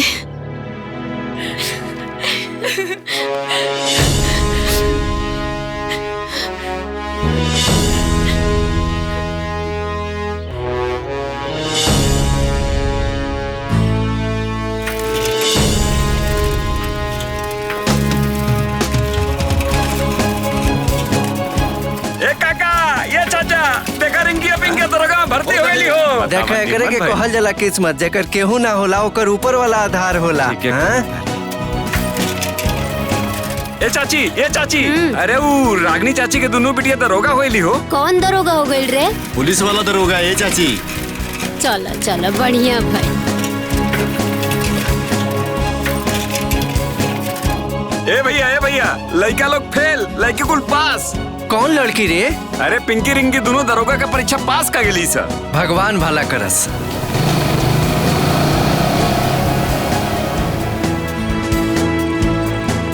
मम्मी चली। मम्मी मम्मी मम्मी मम्मी कहाँ मम्मी मम्मी अरे केने बाड़ू? मम्मी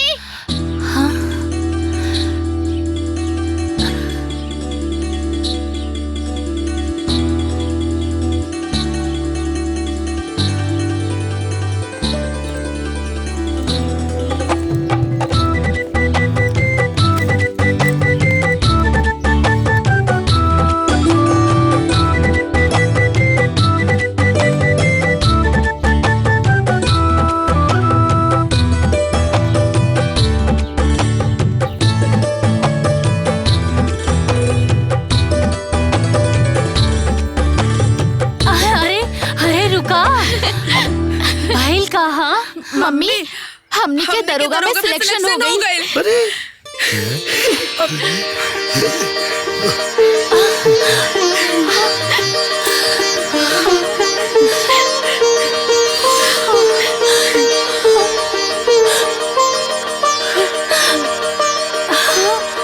आप क्यों ना बोली कि बेटी बोझ होली सन। अरे हमार मेहनत, हमार तपस्या सब सफल हो गई। अरे हमार बेटी तब बेटा लोगन से भी आगे निकल गई, बेटा से भी आगे निकल गई।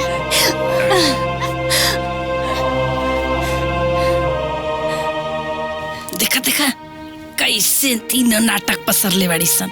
भगली कहीं लागता कि इनकरे बेटी पास भइल बाड़ी सन।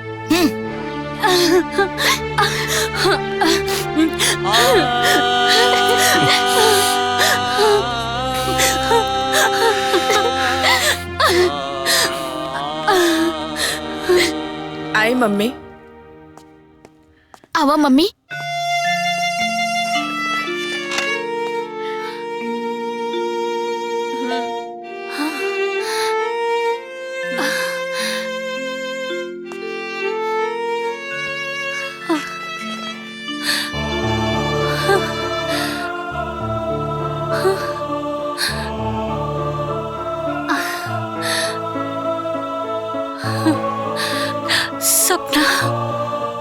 सपना ता हर केहू देखेला, बाकी सपना ता किस्मत वाला के पूरा होखेला। और वो किस्मत वाला हम बानी। मिलिट्री जैसा परेड सलामी दे। वन फोटो प्लीज। स्माइल।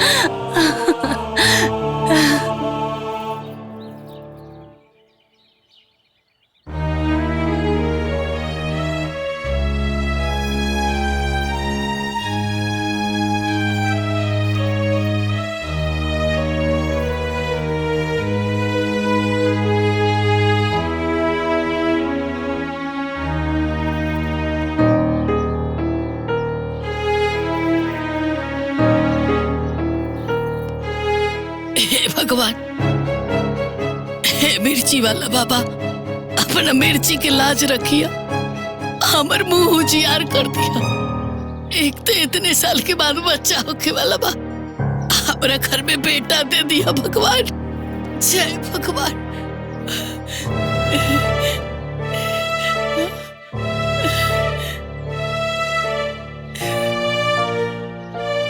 अम्मा जी, अम्मा जी, बच्चा हो गई। चल चल। अच्छा और बच्चा भइला? अम्मा जी बिटिया भइल बा। हाँ।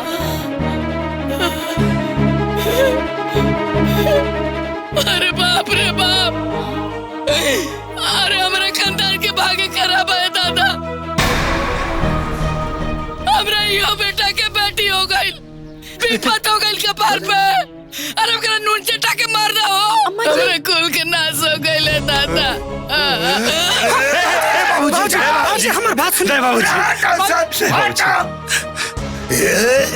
कमीनी अनपढ़ गवार गोबर औरत, अब ते लड़की लड़की के रागल पे हैं? भाई देख हमरा दोनों पोती सन तोरा मुंह करिया क के हमरा खानदान के नाम रोशन कर देली। और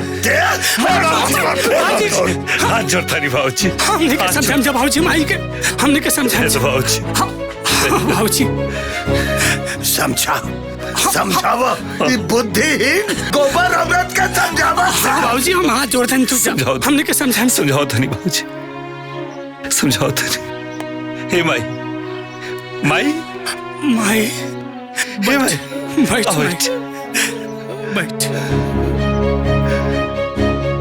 ए माई, अरे आज पूरा गांव जवार तोरा पोती पर नाच करता। अब तेरे बहनों बेटा बेटी के परपन में पड़ल बाड़े।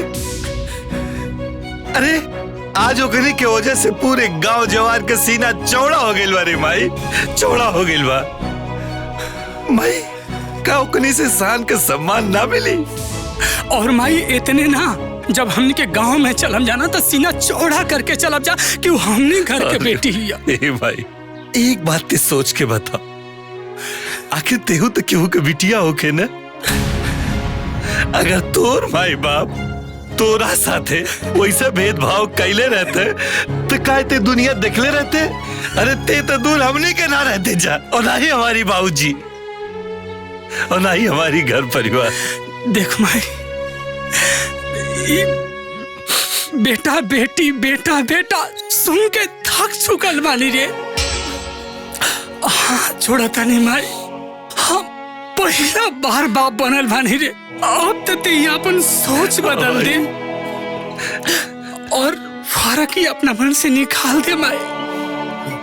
ए माई, ते हमरा के गोबर कहले ना, बाबूजी हमरा के बैल कहलन। तो हम गोबर है, हम बैल बानी। बाकी नहीं हमरा मालूम बारे माई कि बाप अगर बेटी के थाली में खाना खा लेना तो घर अभाग दूर हो जाला रे माई। बाकी सौभाग्य हमरा के ना मिलल, सोहित के मिलल बा, रोहित के रे माई। हाँ छोड़ा था नहीं माई। ए माई, अरे आजकल बेटी ते आसमान छुआ तारी सन रे, देश दुनिया चलावा तारी सन रे, पूरा दुनिया ओकनी पे नाच कर रहा बा।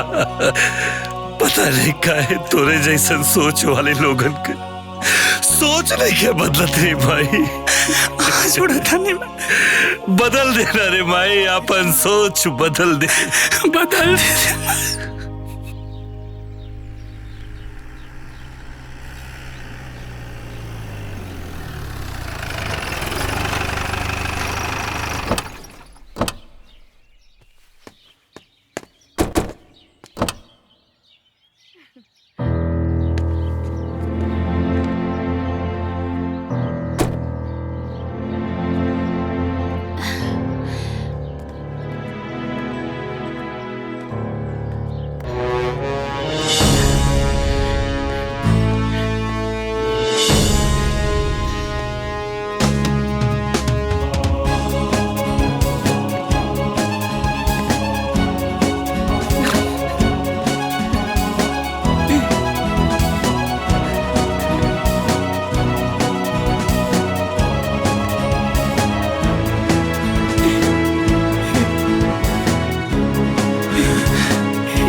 समय के साथे साथे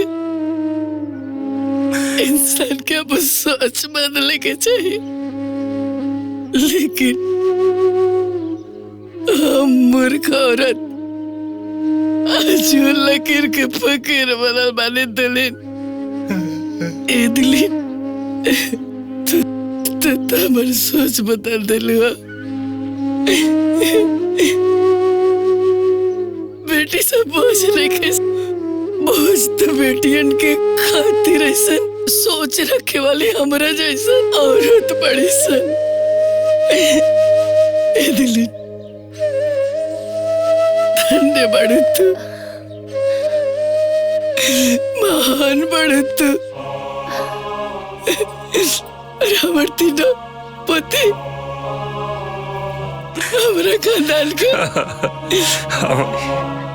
मान सम्मान अभिमान बड़ी सन। हे भगवान हमारा पोती सबके ना हमारे ऊपर दे दी।